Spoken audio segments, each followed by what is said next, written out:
Good day, my name is Ralyn Jane Pangasian Bernante, a BS Criminology student at Tinguog City Colleges. So I hope you will listen and understand my report today. So my first report is about the objectives of the traffic law enforcement. So there are three parts of the objectives of the traffic law enforcement, namely preventive activities. Second one is persuasive activities and punitive activities. So number one is preventive activities.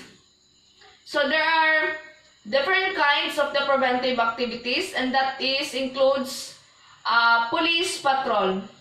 So police patrol are termed for police patrol that are intended to deter crime by being proactive, or they are the one who has an active role in dealing with crime or future crime instead of waiting it to happen. So the second part of the preventive activities is directing and supervising. So directing and supervising is also part of the preventive activities of the law enforcement.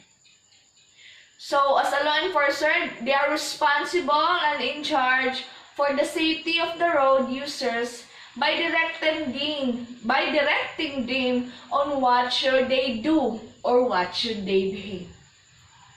So next is investigating accidents and eliminating hazard. So as a law enforcer, by doing this act or activities, they can prevent accident to happen, because by investigating, they can find solution to stop this kind of accidents that can harm or worst, kill a person. So the next part of the objectives of the traffic law enforcement is persuasive activities, such as oral, written warnings, or visible patrol punitive activities. So by this, it can prevent accidents and will help to increase the traffic efficiency of our road. So the next part of the objectives of the traffic law enforcement is punitive activities. So punitive activities is normally dealt with by the court, police, or traffic authorities, because court will be the one to ensure that the justice served in a fair manner to give the person, or to give the proper judgment of punishment and penalties to those mga nadakpan nga mga motorist nga nag-violate sa law. So police or traffic authorities. So because police or traffic activities, it's because they are the one who is responsible for enforcing road rules. Traffic enforcement system. So there are major elements in the traffic enforcement system, namely the enforcement system, road user, and traffic system. So the enforcement system consists of legislation, police, courts, and penalties. So legislation. So legislation is a law enacted by legislator to ensure what? To ensure the safety of the road and needs to be followed by any road users. Second is police. Police is also part of the enforcement system. It's because they are the one who will enforce the law, because that is their duty, and they are trained for that. Courts. Courts is also part of the enforcement system. It's because courts will be the one who will give the final judgment about the violators and penalties. If violator found guilty then about a certain violation, then he or she will be given penalties or hefty penalties. Number 2 is road users. This includes pedestrian, drivers, and passengers. Number 3 is traffic system. Consists of the entire road and the vehicle complex. So there are also goals of the traffic enforcement system. So one of their goal is to increase the safety level. So law enforcement must fulfill their duties to increase safety level, like by conducting checkpoint. It's because when they conduct checkpoint, motorists will be wear helmet, reduce speed, or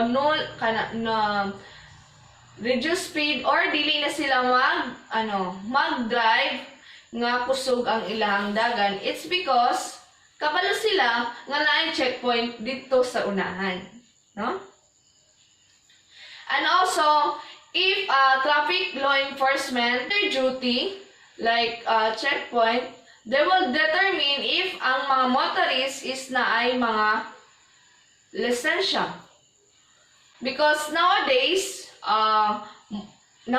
mostly sa mga road user ay sa mga hard-headed nga mga road users is mostly mga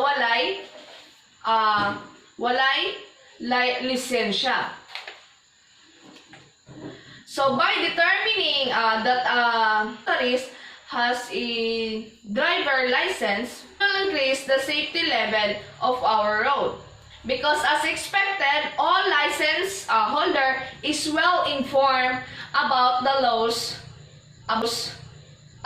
law to road safety, and not only the rights and privilege related to being a license holder, but also the duties and their responsibilities that come with it. The second one of the goal of the enforcement system is to increase what? The traffic efficiency.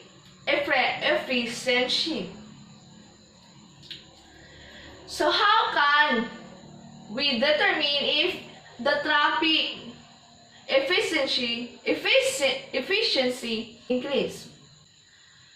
So due to the growth of our population, nag-grow po ang mga number of vehicle nga nag-cause of mga congestion or mga nag-cause of mga nag-waste of valuable time sa mga tao, sa mga driver, or sa mga manakayay.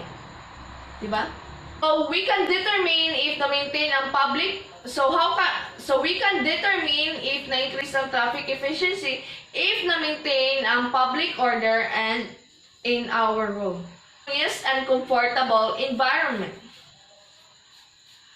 So as a law enforcer, they will ensure that they shall respect and protect human dignity and shall report a violation that promotes and protect human rights to have a free from disagreement and traffic free flow. No? So my next topic is traffic enforcement actions. So what is the use of the traffic enforcement action? So due to the traffic enforcement action, it will help to prevent violation from endangering persons and property. Number 2, it will prevent continued violation.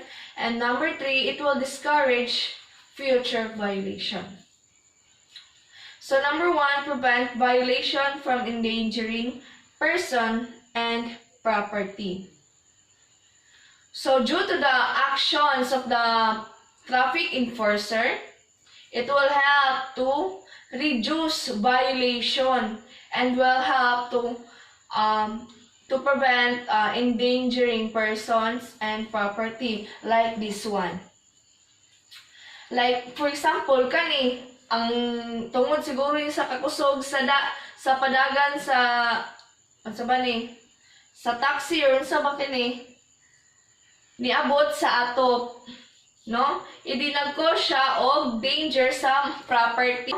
Dako nga gasto na po ang iyang mabayaran. Sa action sa ato ang mga traffic o sa atong mga traffic enforcer is ma-prevent nato na siya nga mahitabo. So like for example kani, ma-prevent na siya nga mag-cause of death kay tungod sa mga enforcement actions. So the second one is prevent continued violation. So due to the enforcement actions, road users will be at risk, making it more difficult for them to create violation, especially to those potential violators. Due to the enforcement actions, mas mahadlok ang mga motorist na mag-create ng mga violation due na pod sa mga actions sa atuang enforcement. So number 3, discourage future violation. So mapigilan ang mga muabutay ng mga paglaba. Law enforcement is making their activities efficiently. Motorists will be discouraged to make a violation. For example, lugar na ay mag-checkpoint, hindi mas madlok yun ang mga motorist nga mag-create og violation. It's because na lang pod kay sa ilahang multa nga madawatan. Because for example, someone is caught drunk driving. He or she will be punished because according to RA 10586, drunk driving law impose hefty penalties. Expecting about the penalties, it may be fines or imprisonment. Sala. So, ma-discourage ang mga future violation. It's because of fear of punishment. Thank you. I hope you will understand my report and God bless.